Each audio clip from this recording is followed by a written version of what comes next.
मैं सोच कर उसके दर पे उठा था कि वो रोक लेगी, मना लेगी मुझको।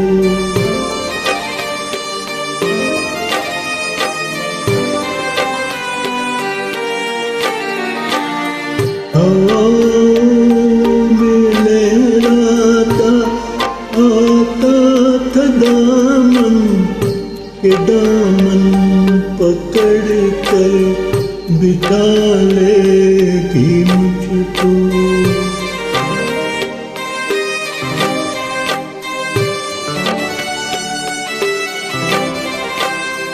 कदम में से अंदाज से उठ रहे थे कि आवाज देकर बुला लेगी मुझको।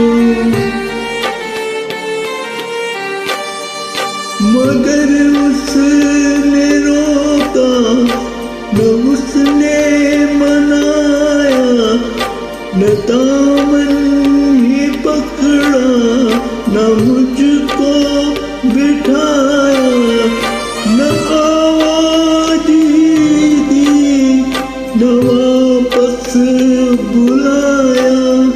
मैं आहिस्ता आहिस्ता बढ़ता ही आया, यहाँ तक कि उससे जुदा हो गया मैं, यहाँ तक कि उससे जुदा हो गया मैं, जुदा हो गया मैं, जुदा हो गया मैं, जुदा